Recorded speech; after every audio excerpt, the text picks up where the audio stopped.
Hi friends, ఈ video start చేసే ముందు ఈ వీడియోకి మీ సపోర్ట్గా ఒక లైక్ చేయండి ఫ్రెండ్స్. అయితే ఈ వీడియోలో ఈస్టర్న్ చాళుక్యస్ గురించి తెలుసుకుందాం. అయితే చాళుక్యులను మనం 3 పార్ట్స్గా డివైడ్ చేసి చెప్పుకుంటాం.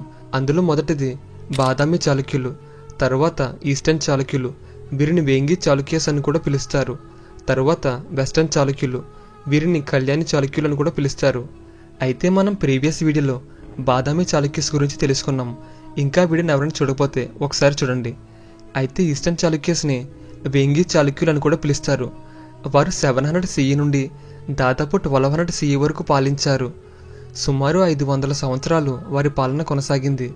వారి గతంలో దక్కన్ ప్రాంతంలోని బాదామి చాళుక్యులకు గవర్నర్లుగా ఉన్నారు.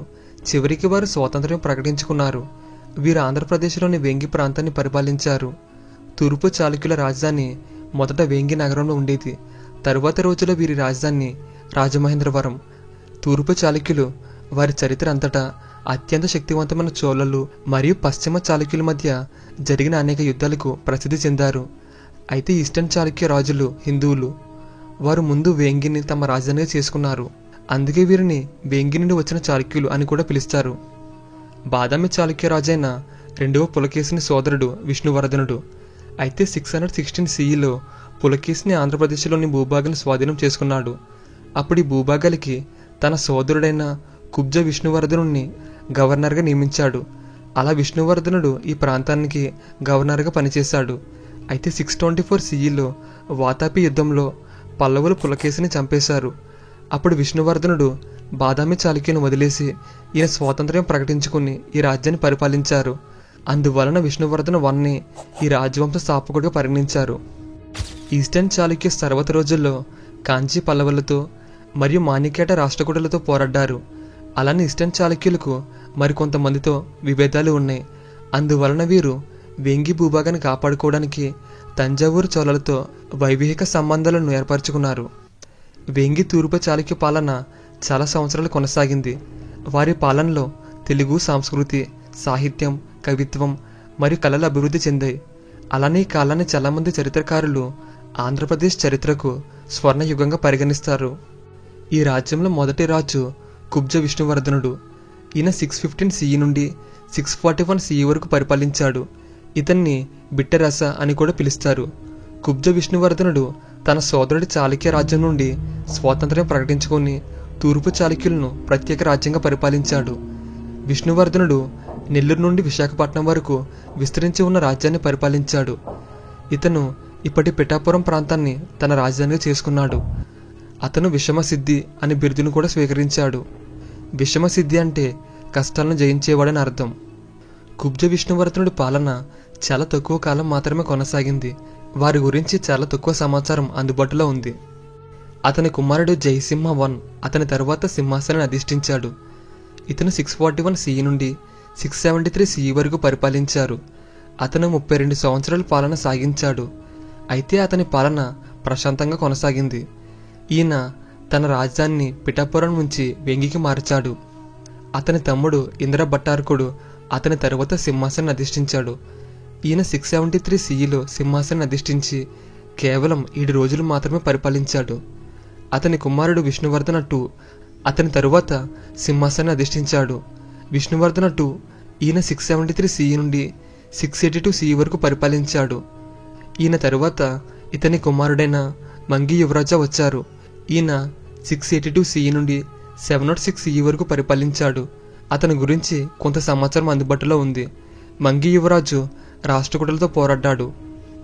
అతని తరువాత జయసింహ II, తరువాత కొక్కిల్లి, తరువాత విష్ణువర్ధన III, ఆ తర్వాత విజయాదిత్య I, ఆ తర్వాత విష్ణువర్ధన IV.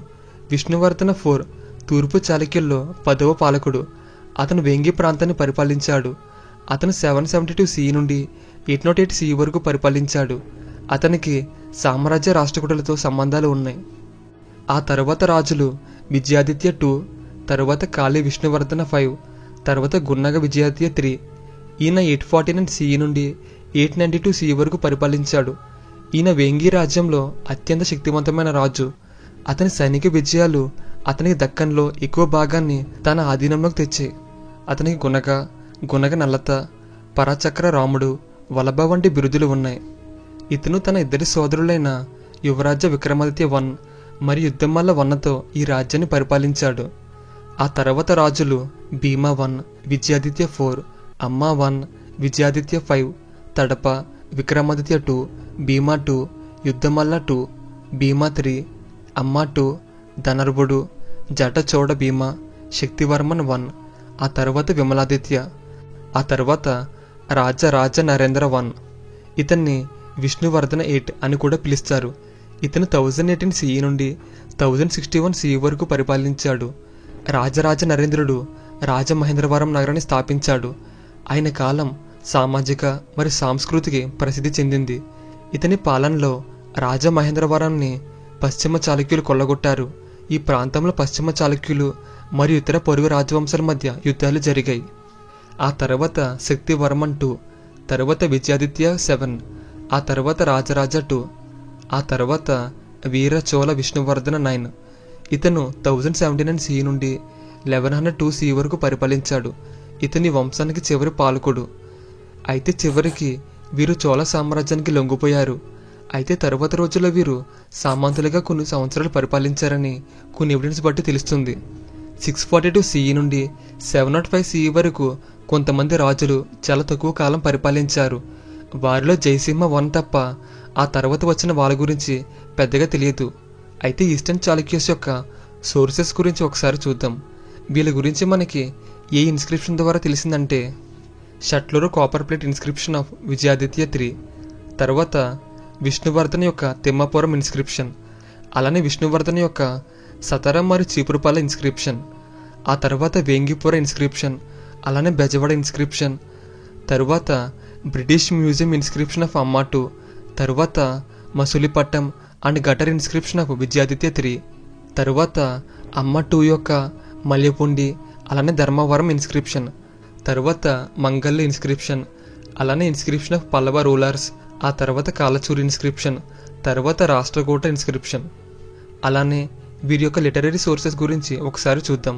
హువన్సాంగ్ యొక్క record of the western countries, అలానే అవంతి సుందర కథాసర్, తరువాత దోషకుమార చరిత, తరువాత విక్రమార్జున అభ్యుదయ కావ్యో, దీన్ని విక్రమార్జున విజయ అని కూడా పిలుస్తారు. ఆ తర్వాత పంప భారత. అయితే తూర్పు చాళుక్య రాజ్యం దాని ప్రారంభ సంవత్సరాల్లో బాదామి రాజ్యం లక్షణాలతో నడిచింది. కానీ రోజులు గడిచే కొద్దీ ఈస్టర్న్ చాళుక్య రాజ్యం దాని స్వంత లక్షణాలతో రాజ్యాన్ని పరిపాలించింది. తూర్పు చాళుక్యుల పరిపాలన హిందూ మతంపై ఆధారపడి ఉంది. తూర్పు చాళుక్య సామ్రాజ్యంలో వైష్ణవం కంటే శైవ మతం ఎక్కువగా ఉంది.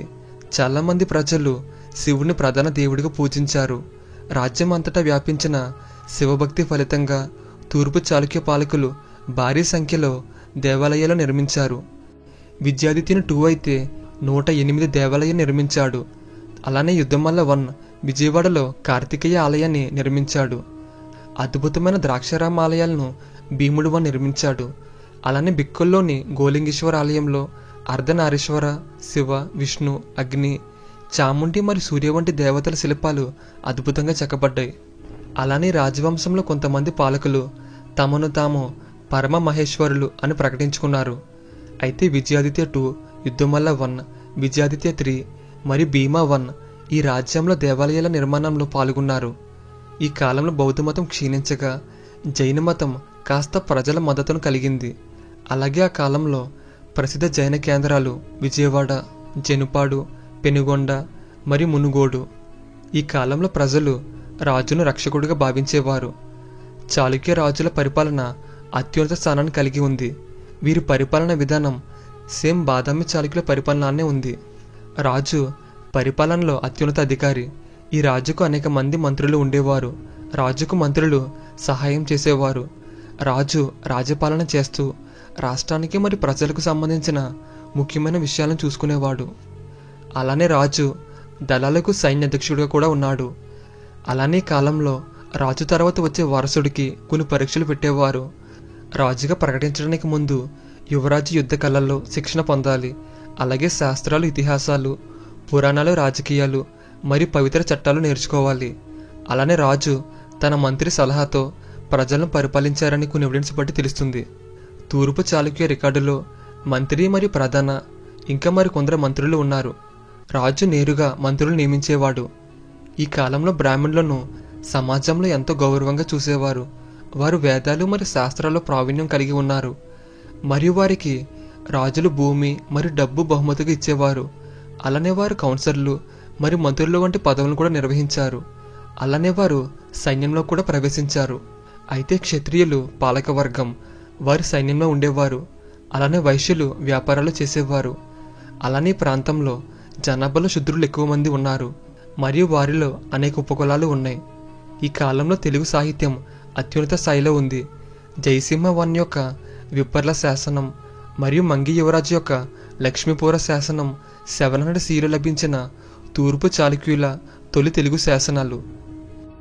అయితే వీరి సైన్యం గురించి ఒకసారి చూద్దాం. పద్ధతి దళం సైన్యంలో అతిపెద్ద విభాగం.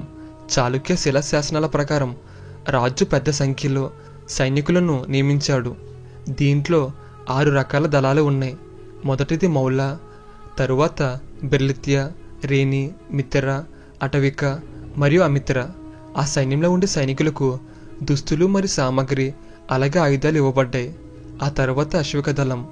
రాజవంశ రికార్డులో అశ్విక దళం గురించి ప్రస్తావించబడింది. వీరు సింధ్, పర్షియా మరియు అరేబియా నుండి గుర్రాలను దిగుమతి చేసుకున్నారు. ఇంక ఇది ఫ్రెండ్స్ ఈరోజు వీడియో. ఈ వీడియో మీకు నచ్చినట్టయితే ఇప్పుడే మన ఛానల్ని సబ్స్క్రైబ్ చేసుకుని బెల్ ఐకాన్ ఆన్లో ఉంచుకోండి. నెక్స్ట్ వీడియోలో మళ్ళీ కలుద్దాం.